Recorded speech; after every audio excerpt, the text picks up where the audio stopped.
আমার বিয়ে হয়েছে প্রায় 4.5 বছর হতে যাচ্ছে। বিয়ের প্রথম দিন রাতে আমার শাশুড়ি আমাকে ডেকে নিয়ে বলে, বৌমা তোমার পেটে যেন কিছুতেই বাচ্চা না আসে, কারণ কিছুদিন পরেই আমার ছেলে বিদেশে চলে যাবে। আমাদের লাভ ম্যারেজ ছিল, ভালোবেসে বিয়ে করেছিলাম। বিয়ের 1.5 মাসের মাথায় আমার স্বামী বিদেশে চলে যায়। আমার স্বামীকে আমি অনেকবার বলেছিলাম যেন বিদেশে না যায়, এই দেশে বসে যতটুকু ইনকাম করবে আমি তাতেই অনেক বেশি খুশি, কিন্তু আমার শাশুড়ি বারবার বাধা দেয়। আমার স্বামী আমাকে বলেছিল সে 1 বছরের মাথায় দেশে আসবে, কিন্তু আজ 4.5 বছর পার হওয়ার পরেও সে আজ দেশে আসতে পারেনি। দেশে না আসতে পারার কারণ হচ্ছে তার মা, বাবা আর তার বোন। প্রথম বছর যখন আমার স্বামী দেশে আসতে চায় তখন তার মা বলে, তোর বোনের বিয়ে ঠিক হয়েছে, আগে বোনকে বিয়ে দে তারপর দেশে আসিস। আমার শ্বশুর বাড়ির নিয়ম অনুযায়ী গ্রামের মেয়েদেরকে সকালে দেখতে আসলে বিকালেই বিয়ে, মানে সকালে এসে যদি কোনো মেয়েকে পছন্দ হয়ে যায় তাহলে বিকেল বেলা 10-15 জন বরযাত্রী পুরুষ মানুষ গিয়ে বিয়ে পড়িয়ে নিয়ে আসে। ঠিক আমার বিয়ের সময়ও এমন আচরণটা করেছিল আমার শ্বশুর শাশুড়ি। আমার মা বাবার খুব ইচ্ছে ছিল আমাকে খুব ধুমধাম করে বিয়ে দিবে, কিন্তু তারা গ্রামের বাজার থেকে একটা কোনো রকম নর্মাল শাড়ি কিনে এনে আমাকে বিয়ে করিয়ে নিয়ে যায়। আমার মা বাবা কোনো ঝামেলা করেনি, কারণ পুরো এলাকাতে আমার বিয়ের কথাটা জানতো।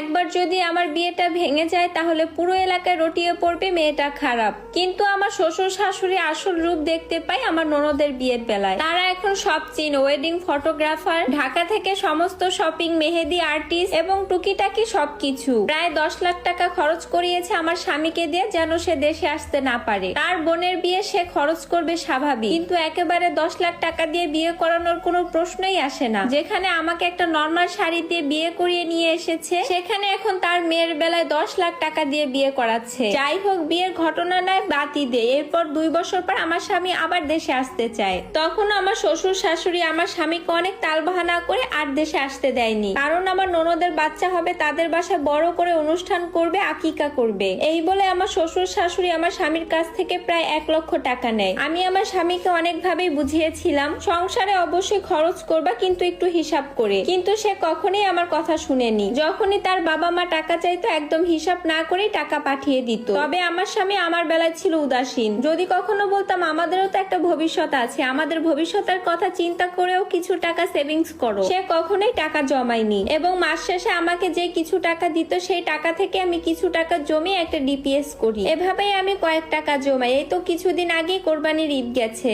আমার স্বামী চেয়েছিল কোরবানি ঈদের পরে আসতে, কিন্তু আমার শ্বশুর শাশুড়ি বলে এখন তারা বাড়ির কাজে হাত দিয়েছে, এখন যদি আমার স্বামী চলে আসে তাহলে কিভাবে হবে, কিভাবে বাড়ির কাজ সম্পূর্ণ করবে, টাকায় অনেক শর্ট পড়বে। বাড়ির কাজের অজুহাত দেখিও এবার আর আমার স্বামীর আশা হলো না।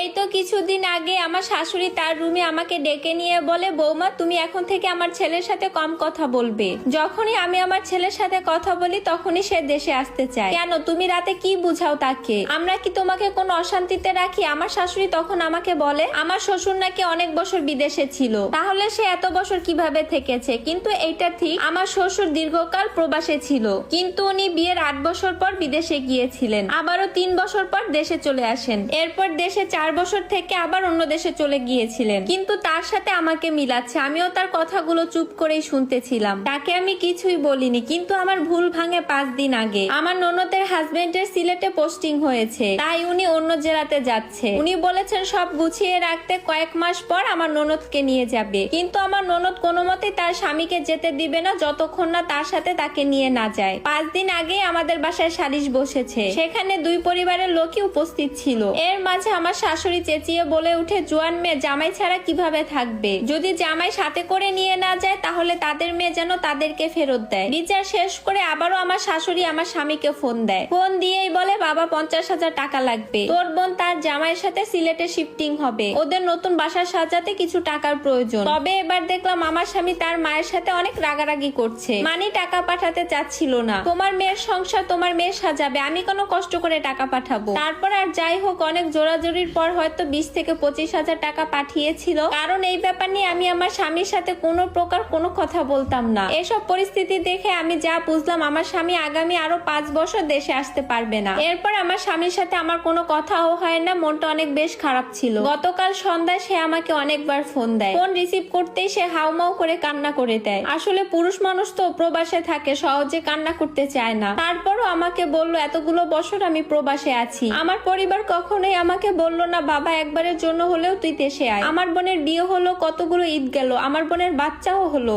আমি যতবারই আসতে চাই ততবারই আমার ফ্যামিলি আমাকে নিষেধ করে। আসলে প্রবাসীদেরকে সবাই টাকা দিয়েই মাপে, যতদিন পরিবারকে টাকা পাঠাতে পারবে ততদিনই ছেলে ভালো, আর যখন দেশে আসতে চাইবে তখন তাদের মুখ কালো। আর এরপর আমার স্বামী আমাকে যে কথাটা শোনালো সেই কথাটা আমি কখনো কল্পনাও করতে পারিনি। আমার স্বামী আমাকে জানায় সে 1 মাসের মধ্যে দেশে আসতেছে, যদিও আগে থেকে আমার পাসপোর্ট করা ছিল, সে দেশে এসে আমাকে তার সাথে করে নিয়ে যাবে, সুন্দর একটা সংসার গড়বে। আলহামদুলিল্লাহ, আমি এতটুকুতেই খুশি। আমার স্বামী আমার জন্য কোনো সেভিংস করেনি, এটা নিয়ে আমার কোনো দুঃখ নেই, কিন্তু দিন শেষে আমি তার কাছে থাকতে পারবো, আমাদের সুন্দর একটা ভবিষ্যৎ হবে, এটাই সবসময় আল্লাহর কাছে চাইতাম। সত্যি ধৈর্য ধরলে আল্লাহ কখনোই নিরাশ করে না। আর এই সম্পূর্ণ স্টোরিটা একটা আপুর লাইফ থেকে নেওয়া। তবে একটা কথা বলতে চাই প্রবাসী ভাইদের, আপনারা কিছু টাকা হলেও নিজেদের জন্য সেভিংস করবেন। অনেক প্রবাসী ভাইয়েরা আছে যারা তাদের বউয়ের কাছে টাকা পাঠাতে ভয় পায়, বউ যদি আবার টাকা নিয়ে চলে যায়।